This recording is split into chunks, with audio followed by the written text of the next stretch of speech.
네, 소개받은 여예숙입니다. 저는 성문박교회 초대 장로이고 6년차 장로입니다.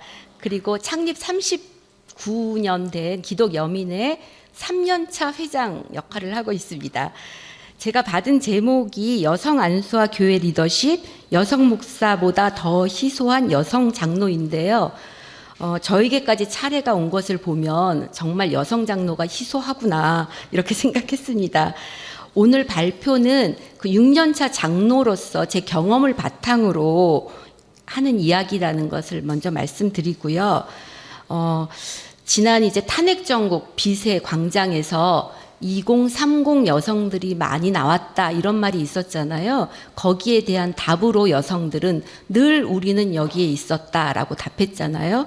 그런데 교회는 어떤가요? 여성들이 65% 이상이 늘 거기에 있었고 여성들의 헌신이 없었다면 교회는 유지되기 어려웠을 겁니다. 그러나 여성은 어머니, 아내, 딸, 며느리로 호명되고 있습니다.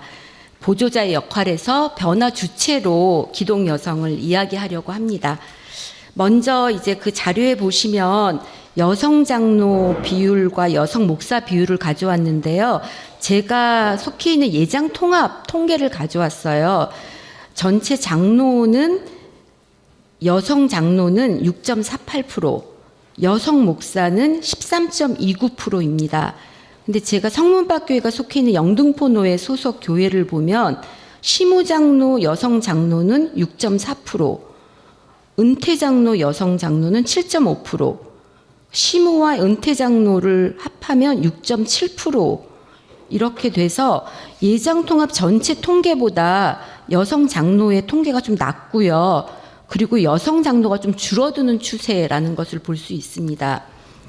왜 그럴까 제가 좀 생각해 봤는데 그 큰 교회 여성 장로가 많았던 교회들이 다 은퇴하셨어요. 그분들이 장로가 되었을 때에는 부부 장로가 허용되었었는데 그 교회에서 부부 장로를 하지 못하는 그런 규칙 같은 것을 만들어 놓았더라고요. 그러니까 더더욱 여성 장로가 뽑히기가 어려운 그런 상황으로 바뀌었다고 합니다. 그리고 여성 목사 비율은 전체 13.29%보다 영등포 노회 목사 비율은 18.5%로 조금 높아요. 그리고 영등포 노회 장로 총대를 보면 노회의 목사들은 전부 총대로 나올 수 있거든요. 근데 장로들은 그렇지 않아요. 그래서 수가 좀 주는데 여성 장로는 5.3%, 그리고 개교회보다 노회 그 총대로 나오는 총대 비율이 더 낮아지죠. 그래서 거기 자료에 보시면 예장 통합 전체 여성 교인 비율을 65%로 잡으면 전체 여성 장로 비율은 6.48%로 줄어들고요. 노회 여성 장로 총대 비율은 5.3%로 줄어들고, 그리고 총회 여성 장로 총대 비율을 보면 이건 장로뿐 아니라 목사도 포함되는 거죠. 2.8%입니다. 23년에는 2.7%였고요. 24년에 2.8%로 늘었다라고 말하지만 이것을 대표성, 여성의 비율이 65%가 넘는 그 비율의 그 대표성은 말할 수 없이 낮다는 것을 알 수 있습니다. 그런데 조금 재미있는 것이 좀 이상한 거죠. 여성 목사가 여성 장로보다 숫자가 많은데 총회 여성 총대를 보면 여성 목사의 수가 적어져요. 그래서 그게 왜 그럴까 제가 나름대로 좀 분석을 해봤는데요. 목사는 이제 학연이나 인맥이 굉장히 중요하잖아요. 그래서 남성 장로의 영향력보다 남성 목사의 영향력이 더 크고 그 자리를 내주고 싶어 하지 않는 거죠. 그리고 또 여성 목사들은 담임 목사의 수가 적고요. 담임 목사를 한다 하더라도 미자립 교회나 작은 교회들의 목사를 하기 때문에 총대에서 제외되는 그런 경향이 많이 있습니다. 그래서 이것이 좀 앞으로의 과제라고 생각합니다. 그렇다면 표상으로는 이렇게 여성 차별이 심하다라고 한마디로 말할 수 있는데 교회 현실을 교인들은 어떻게 느끼고 있을까를 보면 요거는 좀 그래도 그 교단 중에 진보적이라고 할 수 있는 기독교 장로회 양성평등위원회에서 조사한 것인데요.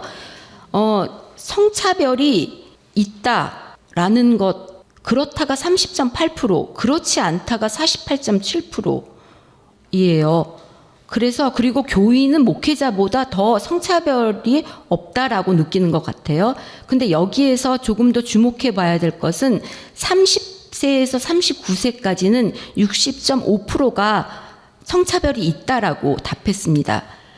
그리고 교회 안에 여러 가지 일들은 어떻게 나누어져 있다고 생각하느냐에서도 성별에 따라 여성과 남성의 일이 구분되어 있다고 생각하는 게 48.1%, 개인의 능력에 맞게 구분되어 있다는 것은 44.6%.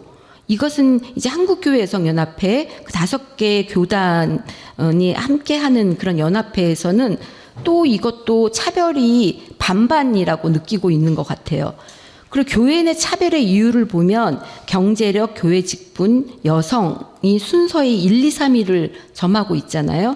근데 이것을 보면서 경제력도 여성이 남성보다 떨어질 수밖에 없고 교회 직분도 남성이 더 우위에 있고 그 그러니까 여성은 결국은 여성으로서 차별받는 것이 굉장히 많다라는 것이 드러나 있는 것이고요. 그리고 차별 내 차별 분야도 보면 이렇게 의사결정 구조로부터 9번 교회학 교육, 그러니까 차별 분야에서 그래도 가장 차별받지 않는다고 생각하는 게 교회 교육 분야인 것 같아요. 그래서 이런 것을 봤을 때 많은 수의 교회 여성이 차별 요소를 잘 실감하고 있지 못하는 것으로 보이고요. 또 불평등한 교회 구조나 제도가 오랜 기간 계속되면서 그것을 당연한 것으로 수능적으로 받아들이고 있음을 볼 수 있습니다. 30세에서 39세 여성의 60.5%가 성차별이 있다고 응답한 것을 보면 세대별로 차이가 있고, 이렇게 교회가 변하지 않는다면 상대적으로 젊은 여성들 교회를 떠날 것이라고 보여지고요. 그래서 교회의 노령화나 고령화는 더 심각해질 것이라고 생각됩니다. 그리고 30, 40대, 이게 저의 편견일지도 모르지만 30, 40대 결혼한 가정은 가족 중심의 경향이 저희 세대보다 훨씬 많다고 생각이 들어요. 그래서 여성들이 교회에 실망하고 떠난다면 남편들이나 자녀들도 교회를 떠나게 될 것이다 라고 생각이 듭니다. 그렇다면 이런 것들은 불평등한 구조, 교회 구조와 제도라고 볼 수 있는데요. 한마디로 교회는 불평등한 구조와 제도를 가지고 있다고 말할 수 있습니다. 가부장적 권위주의라고 표현할 수 있는데요. 그 가부장적 권위주의는 남성 중심적이고 규칙 관례를 중요시하고 비민주적인 제도가 뒷받침되어 있습니다. 결국 여성은 어머니, 아내, 딸, 며느리로 호명되어지죠. 오히려 노예에서는, 제가 다니는 교회에서는 이런 일은 없고요. 노예에서는 오히려 이런 일이 덜 나오는데, 총회 여성위원회에 갔을 때 매번 듣는 이야기는 눈물로 기도하는 어머니상, 할머니상 막 주입하는 거예요. 그러니까 설교하시고 기도하시는 남성 목사님들이 눈물로 기도하는 어머니, 할머니를 소환하면서 여성이 기도할 때다 심하게는 남성은 기도를 잘 안 한다 라고까지 말씀을 하셔요. 아니, 신앙인이라면 남녀 구분 없이 기도해야 되는 거 아닌가요? 그런데 이게 참 이상한 게, 설교하시는 목사님이 바뀌잖아요. 그런데 여성의 역할에 대한 것은 그 레파토리가 계속 변하지 않고 반복되는 것을 보면, 여성에 대한 관심도 없고 설교 준비 안 하시는구나 이렇게 생각할 수밖에 없어요. 그리고 아내나 내비게이션의 여성 음성을 잘 들어야 된다, 이런 아재 개그도 아닌 이런 말을 그 공식 석상에서 하는 것을 보면 정말 실망을 넘어서 화가 납니다. 그래서 이런 것들은 교회 구조가 이를 강력하게 뒷받침하고 있는데요. 다른 교단을 제가 조사할 시간까지는 없어서 예장 통합만을 생각해 보았습니다. 그 표를 한번 보시면 제가 일부러 그 옆으로 이렇게 그렸는데요. 그것은 조직도를 옆으로 그려봤는데, 직분이라는 것은 계급이 아니라 역할이라고 생각해서 이렇게 돼야 되는 거 아닌가라고 생각해서 그렸습니다. 근데 현재 구조는 이제 구조 자체가 남성 중심이잖아요. 좀 하나하나 보면 공동회에는 세례교인이 구성되기 때문에 여기는 당연히 여성이 더 많겠죠. 그다음에 집사는 매년 이제 임명을 하잖아요. 그러니까 교인 수에서 여성이 많으니까 여성 집사가 남성 집사에 비해 많을 겁니다. 근데 제 경험에는 저희 남편이 집사 먼저 받았거든요. 그래서 제가 그 담임 목사님한테 따졌어요. 아니 저희 남편 와서 교회 와서 잠만 자는데 왜 남편을 주면서 저는 안 주십니까? 남자라서 먼저 준 거죠. 남자라서 먼저 주어서 그렇게 보면 수는 다시 파악해 봐야 될 것 같고요. 그러다가 이제 안수 집사는 남성만 할 수 있고 권사는 여성만 선출돼서 임직하게 되죠. 그래서 안수 집사와 권사부터는 역할이 완전히 다릅니다. 자연스럽게 남성은 주요위원회에서 일하고 의사결정 과정에 적극 참여하게 되는데 여성은 봉사와 돌봄의 영역에서 일하죠. 최근에는 이제 외주를 주는 경우도 많이 생겼는데요. 교회 주방은 솜씨 좋은 권사님들이 맡게 되죠. 그래서 이제 교회 내에서도 어머니, 아내의 역할이 부여되는 거죠. 그 당회는 목회자와 장로로 구성되기 때문에 당연히 올 남성으로 구성되어 있는 교회가 많다 보니까 그 남성 중심이라는 것은 아주 당연하게 생각되는 경향이 있습니다. 성문박 교회는 이제 거기 하나 더 추가로 한 운영위원회가 있는데요. 운영위원회는 이제 각 부서장, 위원장, 목회자, 당회에서도 서기장로, 안수집사, 회장이 이렇게 모입니다. 그렇게 하다 보니 남녀 비율도 반반 정도, 그리고 세대도 5, 60대가 많기는 하지만 30대부터 60대까지 골고루 이렇게 하게 되고, 운영위원장도 남녀가 이제 번갈아 가면서 이렇게 자연스럽게 비슷한 비율로 번갈아 가게 하게 되죠. 이렇게 좀 강력한 구조를 좀 변화시키려는 그런 시도들이 여러 교회에서 이루어지고 있다고는 생각됩니다. 특별히 예장 통합의 권사제도 폐지되어야 된다고 생각합니다. 권사제도가 원래는 감리교에서 시작되었고, 그것은 이제 목회자가 부족할 때 평신도를 이렇게 설교자로 훈련시켜서 동역자로 삼는 것이었는데요. 이것도 미 연합 감리교단이 연합하면서 권사 직분이 폐지되었고, 대신에 평신도 사역자나 평신도 지도자라는 직분을 세웠다고 해요. 근데 장로교에서는 1955년 제40회 총회에서 장로교에 들어왔는데요. 왜 권사제도를 만들었냐? 이거는 성경에도 등장하지 않는 직분이고요. 그리고 여성 한 수를 요구하는 목소리가 이제 높아지니까 궁여지책으로 만들어낸 제도이고, 그 권사들은 교회 운영 중에 부수적인 일들을 맡게 하고 허드렛 일, 남성을 보조하는 일, 이런 것들을 주었죠. 그래서 이제 여성 안수가 되기 때문에 이 권사제도는 폐지돼야 된다고 생각합니다. 사회보다 교회가 얼마나 뒤처지고 있는가. 한국 사회에서 여성 참여가 가장 뒤처진 분야가 국방, 외교, 안보 분야라고 알고 있거든요. 제가 평화를 만든 여성회에서 일을 하면서 이쪽 분야에서 좀 일을 했어요. 근데 그 분야도 여성 임원 비율이 10%는 넘어요. 그리고 여성 참여율이 30% 이상이거든요. 근데 제가 장로가 되고 노회에 참여하고 또 총회를 보면서 너무 충격을 받았습니다. 충격이라기보다는 좀 한심하다는 생각이 들었습니다. 솔직한 표현으로. 노회 임원 중에 역대 임원까지를 포함해서 앞에 이렇게 딱 인사하러 나오면 여성이 한 명도 없는 거예요. 그리고 총대에도 여성이 한 명도 없었어요. 그래서 당연히 저는 발언할 수밖에 없었어요. 사회에서는 여성 할당 30%, 50%를 얘기하는데, 아니 여성 빵프로가 말이 되냐라고 이제 발언을 했을 때, 그 발언으로 이제 노회에서 제가 조금 주목받게 되었고요. 제가 우스개로 얘기하는 게, 노회원 중에 제가 모르는 노회원은 있을지언정 노회원은 나를 다 알 거다 이렇게 생각했는데, 그 발언을 했을 때 반응은 다 달랐어요. 그러니까 좀 교회에서 영향력이 있는 목사님이고, 또 다른 일로 제가 아는 목사님인데 아주 오셔서 점잖게 나무라시는 거예요. 여장로님 그렇게 조직되지 않은 발언을 하시면 안 됩니다, 이렇게 말씀하시더라고요. 그렇지만 또 수고하셨습니다라고 또 와서 인사하시는 분들도 있었고요. 그래서 이제 이 발언으로 인해서 영등포 장로회 회장단에서 저에게 관심을 보이고, 영등포 장로회 여성위원회를 만들었고요. 초대 여성위원장 역할을 하게 되었어요. 근데 그 이후에 이제 여성 노회가 아니라 노회 장로회예요. 장로회 70년 만에 처음으로 여성 임원이 된 거예요. 근데 이 얘기를 하는 것은 그만큼 교회가 사회보다 많이 뒤처져 있다라는 걸 말씀드리려고 하는 겁니다. 여기 자료에 보면 제가 이제 갖고 온 게 역대 여성 국회의원 비율인데요. 이 여성 비율과 총대 비율을 이렇게 비교하는 건 또 맞지도 않는 일이지만 그래도 여기에는 이제 21대 국회의원 여성 의원은 20%거든요. 그건 빠져 있는데 이거 한번 보시죠. 여성 장로 비율이 6.48%잖아요. 전체로. 그러면 15년 이상 뒤진 거예요. 국회의원 비율로 보더라도. 그다음에 노예 여성 총대 비율은 5.3%. 이건 20년 이상 뒤진 거고요. 총회 여성 총대 비율은 2.8%. 이건 53년, 29년 막 이렇게 뒤진 건데 여성 한수가 시행되지 않는 교단은 그럼 어떤 건가요? 아직도 해방을 맞이하지 않은 근대에 살고 있는 거잖아요. 그래서 이만큼 뒤처지고 있다. 그런데 그럼 이 뒤처졌다만 하고 있을 거냐?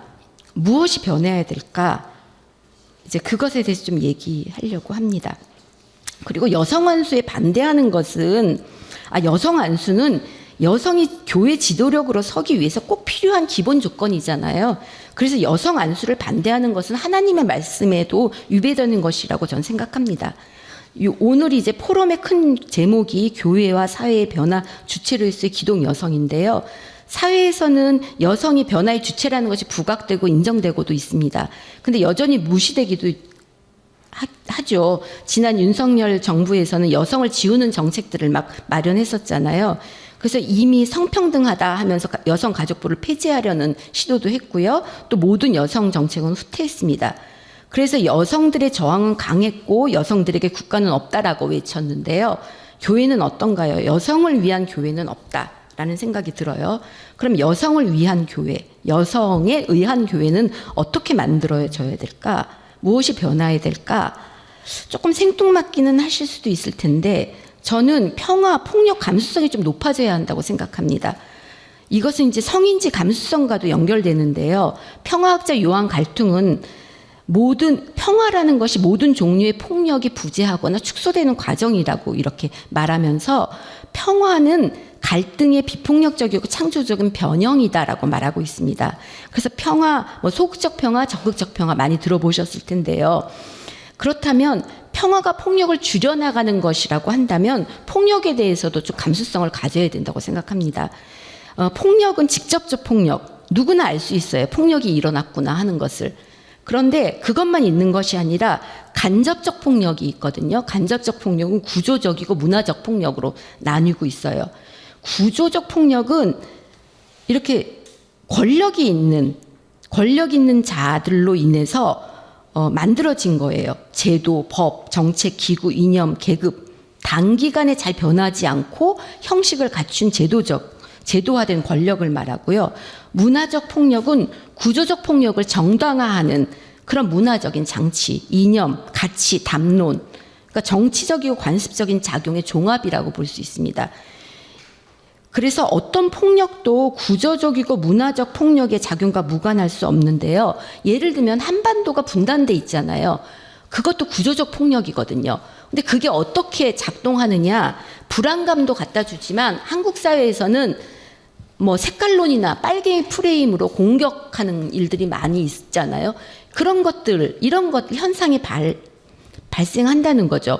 그래서 간접적 폭력은 강요, 억압, 배제, 무시, 차별, 혐오 이런 모습으로 나타납니다.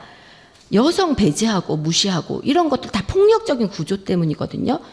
그래서 기독교 하면 떠오르는 이미지가 사랑, 소망 이런 것보다는 최근에는 차별, 혐오 이런 이미지가 떠오르는 것은 그만큼 이게 폭력적 구조와 문화가 만연해 있다는 것을 말해주고 있다는 것이죠.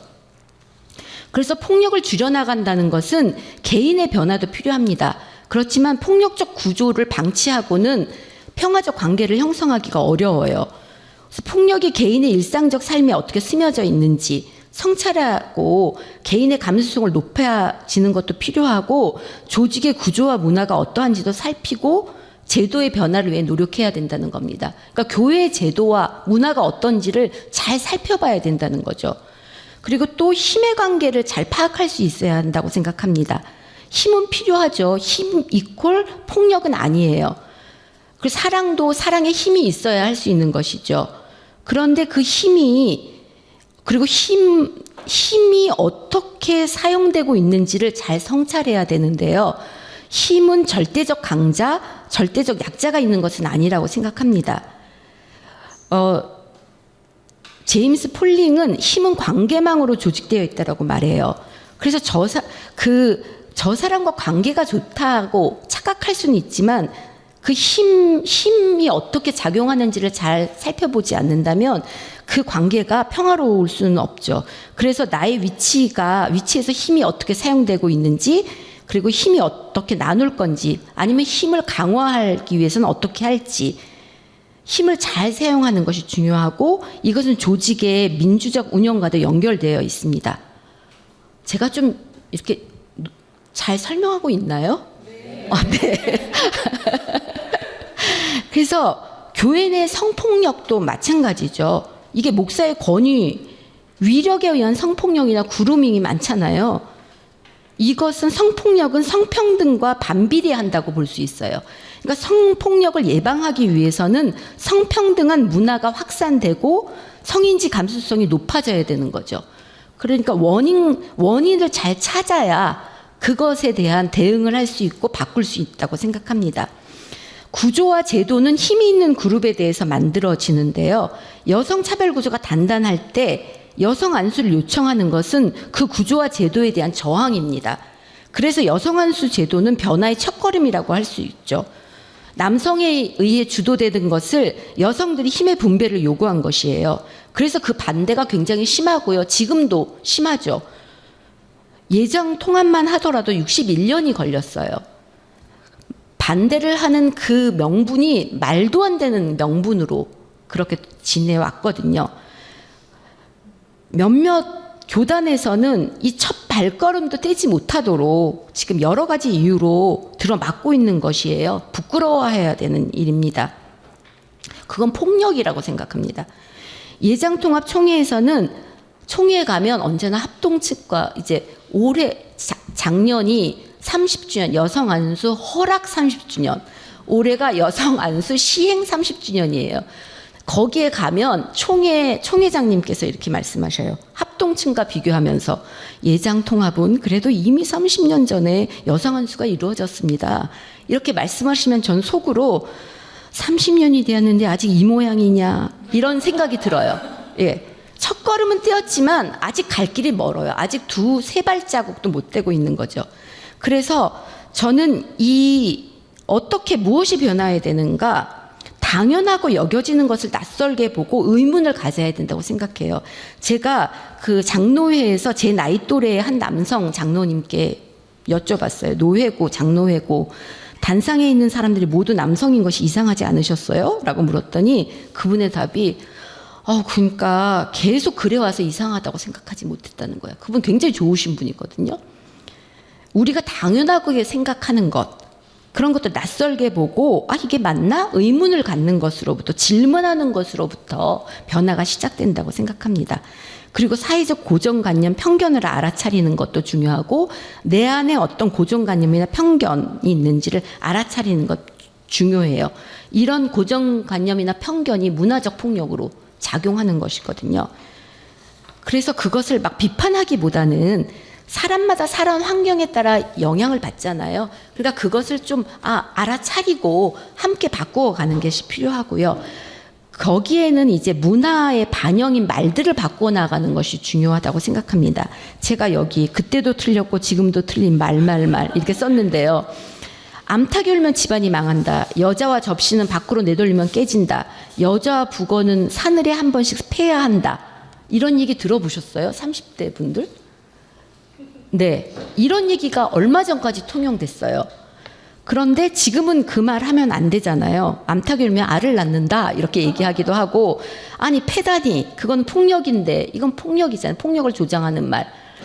그런데 교회에서는 여전히 이런 말이 통용되죠. 여성은 잠잠해야 한다. 아무렇지도 않게 통용되잖아요. 여성이 여성을 안 뽑는다. 여성의 적은 여성이다.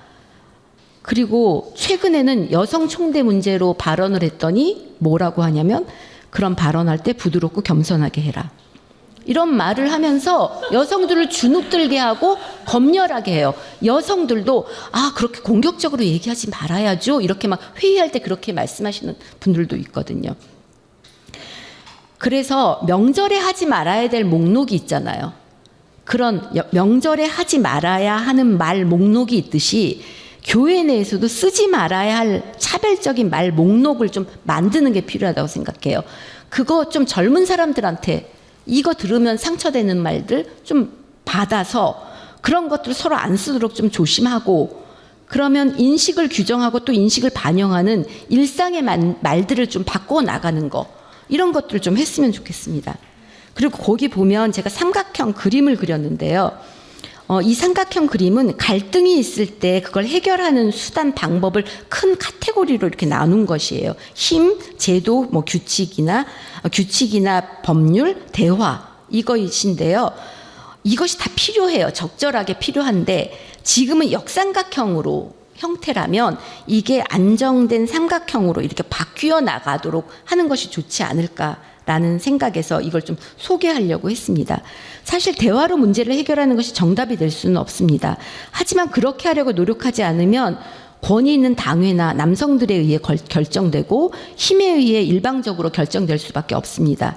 이것을 위해서는 대화를 통해 문제 해결해 나가려는 분위기 마련이 필요한데요. 대화를 하려면 시간도 필요하고 기술도 필요하죠. 또한 힘의 이양 분배가 필요합니다.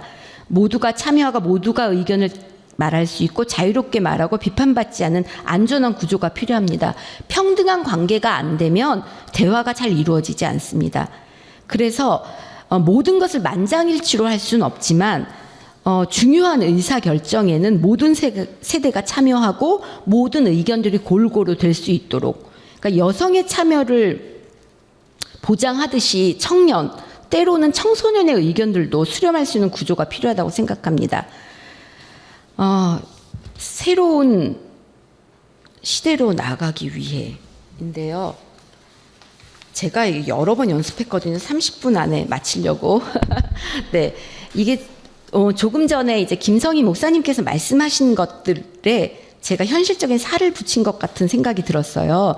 그래서 여성 지도력 향상을 위한 제도 마련이나 기회 제공이 필요한데요. 여성 지도력 향상을 위한 교육이라고 해도 그것은 남성 목사에 의해서 시행될 가능성이 높잖아요. 그래서 여성을 따로 모아서 교육하지 말고 전 여성에게 모든 것에 기회를 주고 강사 비율을 좀 50%로 맞췄으면 좋겠어요. 그 지도력 훈련을 하는 강사 비율을 남녀 성비를 맞출 필요가 있을 것 같고요. 이것은 두 번째는 여성 투쟁의 역사를 기억하고 과거와 미래를 연결하기, 좀 거창하게 썼는데요. 제가 이제 5년 정도 그 장로 활동을 했는데 이 활동을 계속해야 하나? 이 에너지를 사회운동에 쓰는 게 낫지 않을까라고 좀 고민하는 시기에 이것을 요청받았어요. 그러면서 딱 여성 선배들이 먼저 떠올랐어요. 나는 여성 선배들에게 빚진 사람이구나 라는 생각이 들었고요. 그분들의 어떤 투쟁과 이런 노력이 있었기 때문에 소수의 여성 장로지만 내가 장로가 될 수 있었구나, 이런 생각이 들었거든요. 그래서 과거 여성 선배들이 어떤 투쟁의 역사가 현재를 만들었다면 현재에 살고 있는 나는 또 미래를 위해서 연결하는 투쟁 활동을 해야겠구나. 그러려면 역사를 좀 알아야 되겠고, 그리고 지금 이 순간 하나님의 도구로 쓰임 받은 것에 감사하는 마음이 생겼습니다. 그리고 새로운 관점, 여성 성사 해석이 필요하겠고, 이제 이거는 여성들의 자각과 노력에 대해서인데요. 여성들이 개교회, 노회, 총회 행사에 뒷받침을 하고 있잖아요. 교회 장식, 간식, 식사 준비, 안내, 뭐 이런 것은 누구나 해야 되는 것이죠. 이것을 하지 말자는 것이 아니라 이 일을 남녀 구분 없이 하자는 거예요. 잘 할 수 있는 사람이. 그리고 여성들은 좀 의식적으로 의사결정 과정에 참여해야 하고 발언해야 해요. 제가 여성 장로들에게 함께 좀 노예 활동합시다 하면 목사님이 알아서 할 텐데요.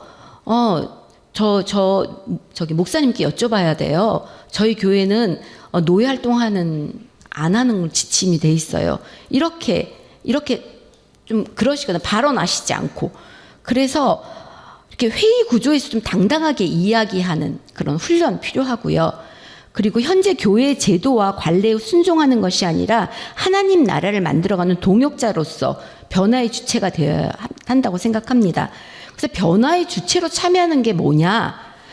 그것은 그 존재가 아니면 그 입장을 이해하기 어렵잖아요. 남성이 여성을 대변할 수 없고 장년이 청년을 대변할 수 없고 당사자가 참여를 해야 다양한 입장의 의견이 나오고 그것이 수용돼서 의사결정을 하는 것이니까요. 그래서 이 부분에서는 여성뿐 아니라 청년들의 참여도 함께 요청해야 한다고 생각합니다. 총회 여성위원회에 10명 정도의 위원이 있는데 여성위원은 2~3명이에요. 남성이 여성위원장을 맡는 수도 굉장히 많아요. 그리고 청년을 위한 어떤 위원회는 총회 자체가 총대가 장로와 목사만 될 수 있으니까 청년은 한 명도 없어요. 이런 구조는 안 된다는 거죠. 그리고 또 한 가지는 목회자 평신도가 연대해야 한다고 생각합니다.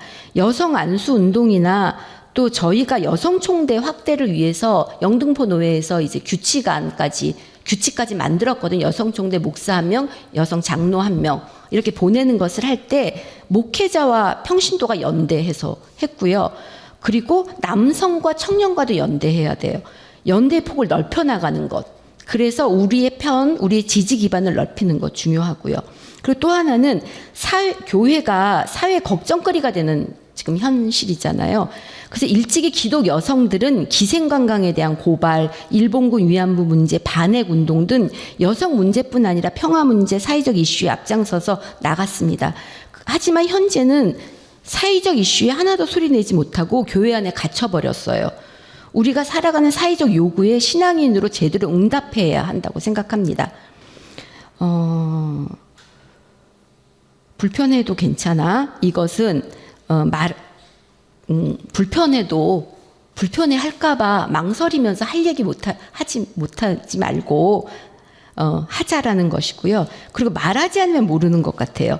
이 사례는 좀 얘기하고 싶은데 영등포도의 장로회가 3개 노회랑 자매 결연을 맺었어요. 3년 전에.